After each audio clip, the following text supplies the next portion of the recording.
Hello and welcome to Capital Ideas TV. I'm Mark Bunting. Anyone following the cannabis investment landscape has probably seen some variation of this chart. It's the presumed growth of the marijuana market in the U.S., courtesy of Accrel Capital. If things go relatively as planned, cannabis is going to be worth some serious coin within the next decade or so. The analysts at Accrel see business really starting to boom after 2020. That's when they presume the federal government will finally give the go-ahead to legalize marijuana. By 2029, we could be looking at a $100 billion market that counts more than 50 million consumers. Cannabis may be popular, but that doesn't mean all cannabis products are created equal. The winners and losers in this competitive market will be the ones who can predict consumer preferences. Early signs suggest it's extracts and concentrates like cannabis oils, resins, and waxes that will come out on top. Here's a look at sales trends in Oregon, where cannabis was legalized in 2016. The growth in concentrates soared 71% last year, handily beating out dried flower. The strongest seller was vaporizers, which pulled in roughly 2/3 of the concentrates market. But some other hot items like shatter and oils are rising quickly in popularity as well. Oregon is where Halo Labs calls home. The company is a top manufacturer of cannabis extracts and concentrates in the state, with more than 20% share of the wholesale market. It also generated more than $10 million in sales last year. But Halo Labs has bigger ambitions than the Beaver State. It's opening up facilities in Nevada and California and has struck a joint venture in Canada as well. CEO Kiran Sidhu explains how he intends to make Halo Labs a standout among customers across North America and beyond. Kiran, tell us about your extraction techniques and isolation techniques at Halo Labs and what makes them different and superior, as you think.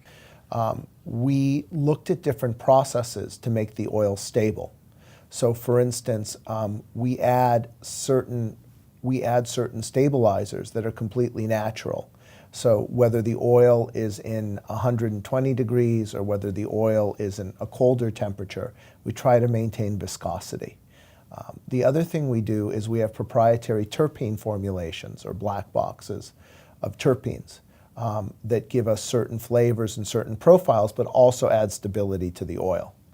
And it could go on and on, but we have a lot of incremental proprietary trade secrets that we've developed over the years, and we continually have to innovate. Because, for instance, we were the first ones to use centrifuges, high-speed centrifuges, which are used to separate blood post-winterization to get all the contaminants and roughage out of the oil.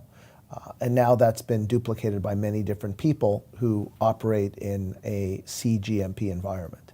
So your techniques, is that your main differentiator compared to other companies, or is there more? No, there's a lot more to it.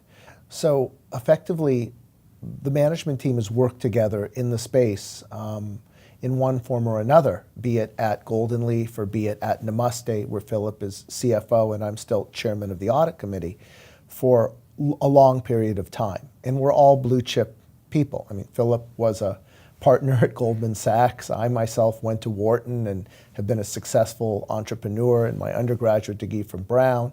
And Andreas was a star executive at Walmart. And we know each other and we come from blue chip pedigrees. And we've worked together in the marijuana space, particularly in oils and concentrates, since 2013. And 5 years is an eternity in this space. So A, it's the team, B, it's our techniques, and then C, it's also our zeal, meaning that we keep focus on oil and concentrates. Many people in marijuana are aggregating multiple assets and acquiring multiple end-to-end businesses, but you don't see that often in business. You know, people have to specialize in different areas. Either you specialize in cultivation, you specialize in manufacturing, you specialize in distribution, or you specialize in dispensing. But to try to manage the whole gamut and grow a company is very, very hard. And I don't know in the long run if it's sustainable.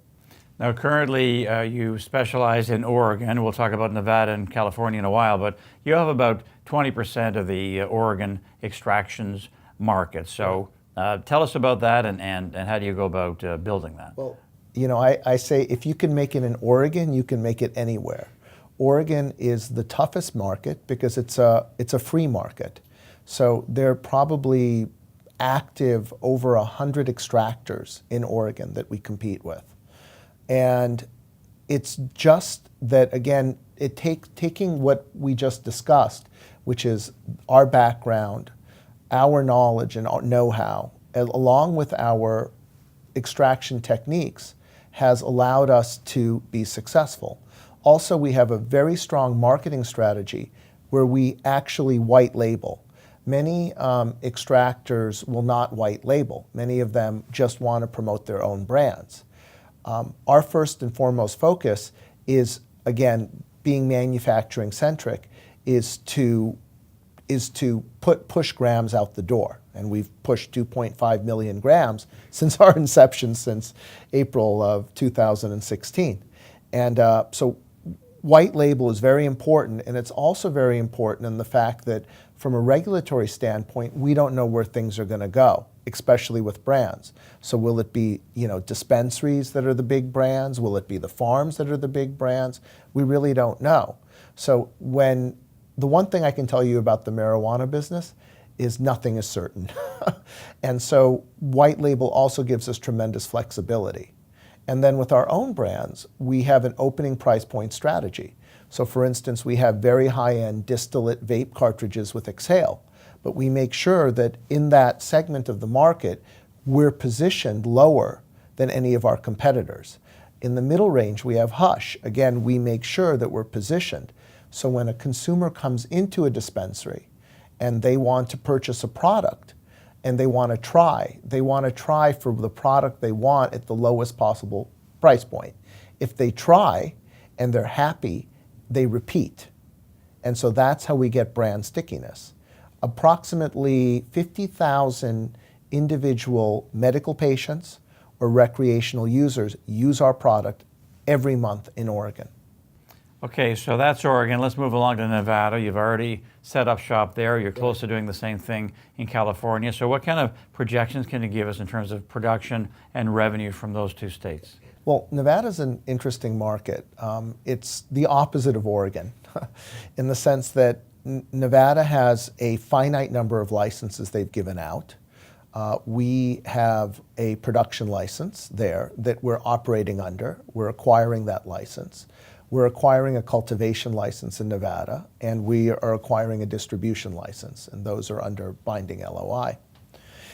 And Nevada, you have actually an undersupply. So the constraint in Nevada is not so much the demand side, but it's the supply side of the equation. And so we've been fortunate to partner with some successful, with some suppliers. We're bringing in right now raw oil. We're formulating it to, again, our proprietary standards and selling it. Inevitably, we will be cultivating in Nevada, and more cultivation will come online, which will allow us to do end-to-end extraction. So I would hope that Nevada, by the first quarter of this year, will be doing equal to Oregon. And I'm fairly confident that we'll get there. And then California, a huge state, Right. bigger than Canada. California is at least 30% larger than Canada, and you can probably fit the entire population of Oregon easily within Los Angeles County, and not to include all of Southern California. So in practice in California, we should be doing substantially more revenues. We're just now completing our first facility in Cathedral City, which is a Type 7 manufacturing facility. We already have a contract for all the oil we can produce, which we think will be about 70,000 grams a week. All of that is already contracted at a 40% locked margin. We already have contracted supply. So in California, for us to be successful, we need to execute, and we're very good at executing. And if we execute, then we have a locked-in, probably, I would have to say $4 million of revenue a month, and I hope to achieve that in California by November. So in a perfect world, we would have about $5 million of revenue by November and growing probably to $6 to $7 million in Q1. And then looking out to 2019, Kiran, you're looking at tripling Halo Labs revenue to nearly $90 million. So Correct. Is that all about execution? And second part of that question is, what kind of margins are you looking at? Okay. We are a rollout. We are a heads down. We have a certain culture that we try to impose, and we roll out. So if we continue to execute and the market continues to grow, we can easily achieve those numbers. I would think that the only thing we would have to do next year is add Northern California. And we're already in discussions about adding a facility in Northern California, and again, white label contracting with key dispensaries in Northern California. If we add that unit and the other units grow, that number is actually a conservative number, because we would enter the year with probably 60 to 70 million run rate. So we'd just have to increase it by another 20.